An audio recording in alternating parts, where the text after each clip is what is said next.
Got to take action on what makes you different. All right. One of the most important things is choice of material.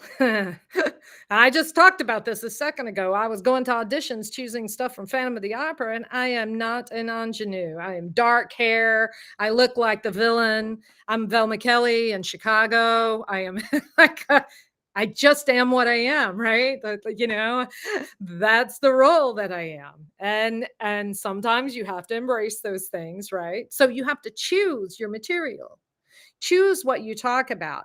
Choose this. This is all part of your branding, things that align with this uniqueness that you are. That is what makes you different. That's what makes you stand out.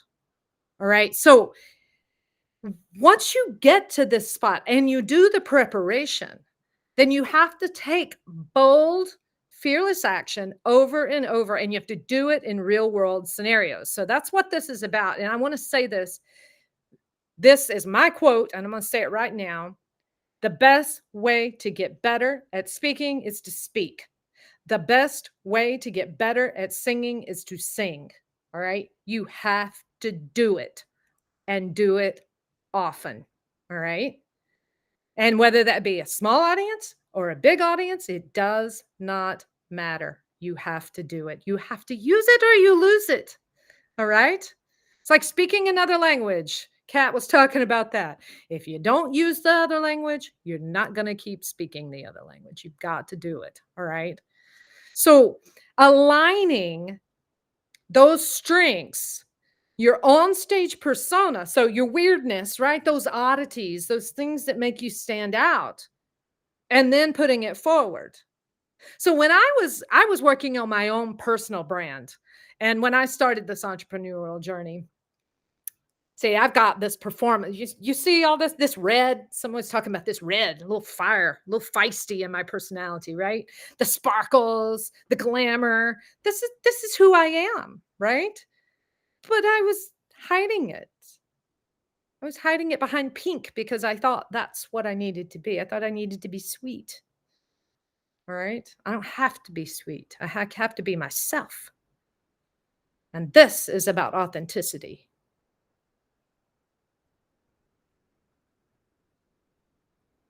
Okay.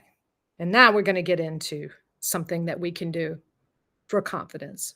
So now that we've got that 3-step process down, we're going to be in a performance and you're going to be scared. All right. You got to use it.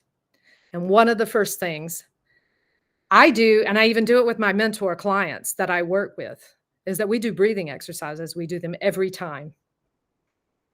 Whenever I work with a client and I leave these off, it's a different game. Okay. It's so important that you take slow, deep breaths and that you start to reduce your anxiety through your breathing. Not only will it lower the anxiety and work on your central nervous system, but it also gets your body warmed up, gets you prepped and primed. All right. Because when you speak and you're talking in front of people, breath is the foundation of the vibrations in the voice. That's what supports it. So if your breath is not correct, you're not speaking correctly. You're not singing correctly. You're not using your voice correctly. So that breath has to be spot on. It has to be on point. All right. So we start with that. And I'm going to give you a breathing exercise today, everybody. And this is really, we're pulling this from a yoga, all right, a yoga exercise that I have done before.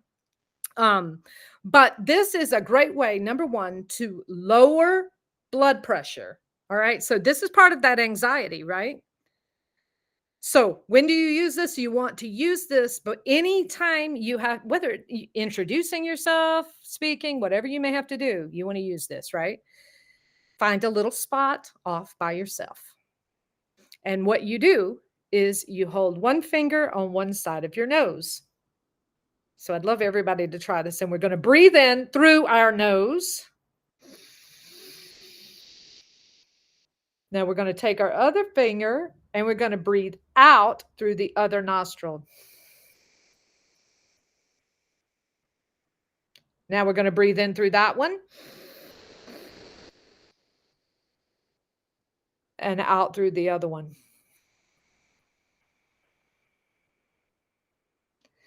Now, this breath, like I said, lowers blood pressure. It is known to bring your blood pressure down. And the second thing this breath does is creates focus.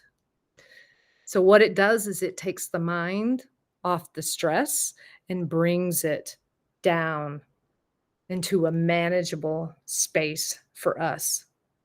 So, a series of this 10 times is going to put you in a whole different space in your mind. It's also, and notice my speech already, just one. And that was not planned, guys. But I don't know if you noticed, all of a sudden the clarity and the simplicity in my voice started coming out. All right. There's a calmness that comes with that. And that's what you need when you take the stage, especially for those of you who do have a higher level of anxiety and stage fright. And I know there are some of you in here that do, that have that's why you're here, because you are suffering from that, and it's taking that first step to even do anything at all. It keeps you and holds you in your spot. All right. So this is a secret weapon. And people say, I breathe all the time. I breathe all the time, but you don't focus breathe all the time. And I saw that Zach wrote in the chat, make them do oblique stretch. So, look, this is something I do with my mentor clients. Yeah, we stretch. We do a lot of body stretches that open the cavities up of the body that are used in your voice, because it is a physical experience to use your voice, right? And I'm going to say this. Singing is the only activity that lights up all 12 centers of the brain. Did y'all know that? Yeah, it's the only activity. So even if you're not a singer, you're in the shower, sing.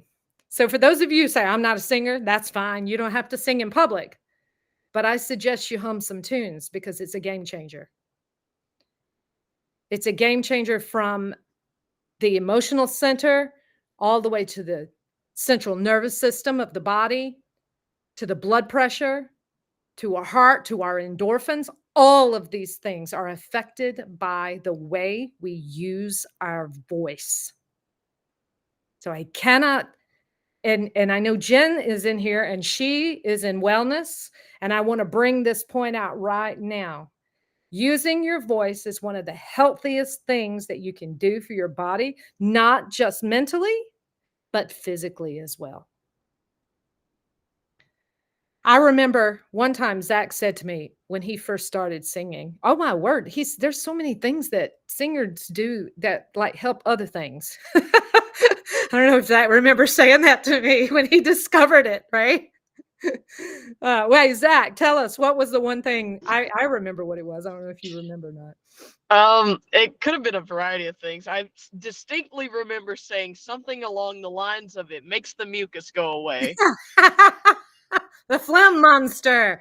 Yes. I don't know if that's what you remember, but that's what I remember was the next sentence. That's it. Well, that's exactly what it was. He was like, I was very stuffy and I started humming to warm my voice up. And all of a sudden, I'm not stuffy anymore. So it's not just about the art of it. Sometimes we do these things. I've never been with a client who came in a bad mood and didn't leave and left in a bad mood, ever. All right. They always leave happier than when they came in. And it's not because of my vibrant personality, although I'd love to say that was what it was, but that's not what it is, guys. It's them using their voice. It's you using your voice. You can be in a bad mood and tired and not want to do it and start doing it. And it's a game changer every single time. So moving on from the breathing exercises, here's one more thing. I know And even I, when I have a big performance, get nervous. I still do, right? So this tells you that the fear never goes away, right? And that's fine because fear is there for a reason. Fear is there to warn us, right? But if we could take the fear instead of letting it shake us, right? Instead of letting it freeze us, and if we can use this, it can energize us. And that is what fear does. It creates adrenaline in the body. So, our whole key is to take that adrenaline and channel it in a way that we can control it. All right. We channel the fear. And one of the ways that we can channel it is through visualization techniques. This is uber important. Okay. So, after you've done your breathing, you want to mentally rehearse your performance. You want to go through it. Now, this is not practicing something different. This is dress rehearsing before the game, right before the game. It's like being in the locker room and about to go out on the field. All right. And you think about that, right? And you mentally rehearse the key points that you want to make, the high notes in your song, the frequency of your voice. So, what is visualization? Well, there's a lot of different ways that you can use this technique, but one of the most powerful that I think is to visualize the outcome that you want and work backwards from there. So, it's a little bit of reverse engineering go on. So, go to the end. What do you want to happen? You want a standing ovation? You want people lined up buying your services? All right. Meet me in the back of the room. What are you looking for? What is your goal? And then visualize the best possible outcome, right? Doesn't matter if there's 1,000 people there, if there's 3. Doesn't matter. What do you want to achieve? And then you work backwards. How do you get there? You picture yourself on stage. You picture the points that you're going to give and how you're going to deliver it. And then you take that, you close your eyes and you flip the switch on and you open your eyes. And there's the magic. You're there, you're in the moment. You're dressed in your best clothes. And you're doing exactly what it is that you were made to do in all of your weirdness and your oddity and smiling. And you see the audience smiling back. That's powerful, guys. But it's not out of your reach. This is a real thing, okay? This is real. And that's what I want to tell you today. It's real and it can be achieved with just a few small tweaks and work and preparation. So, taking action to the stage, all right? I'll just tell you a quick story. Mari has to go. I understand how we doing. We're running up on time. So, yeah, we'll see you, Mari. Thank you for coming, and we will talk to you soon. We'll be honoring your time, you guys. So let us just rush through this. I'll tell you a quick story, and then we're going to move on. I had a client one time who was a speaker, and we worked. She wasn't a singer at all, and we worked on her speech. And I went to her first keynote that she ever gave, and she stood up on the stage and said, "Guys, I'm going to do something I've never done before." And I thought, oh God, what is she doing? I was like stressed out as her coach. I didn't know. I was sitting there like, oh my God, what is she going to do? And she went, "Somewhere over the rainbow." And my mouth hit the floor. I stood up on my feet and I just started yelling. I was like, where did this person come from? And what? I mean, she took it to heart and she said multiple times, "I'm not a singer." So this was not encouraged by me at all. I'm not going to ask someone who says I'm not a singer to get up and sing. She took the biggest risk of her life and brought the house down, you guys. Brought the house down with it. People were like, "You had this in you?" Yeah, she pulled it out. And that's just one example of being bold. But she was also prepared. She was prepared, and that's the key. It's much more comfortable to be bold when you're prepared. So let's recap. Number one, we need awareness of our oddity, of our freak. Be aware of it. Identify what makes you weird and embrace it, you guys. Be okay with it. Be happy about it. Accept it. All right. Embody that. Integrate those unique traits, those gifts that you have. Integrate it into your performance and into your brand. And step three, you want to activate it, right? So you want to take bold, fearless action so you can showcase your authentic self, your true self on the stage, not a shrunken up, tucked in version of you.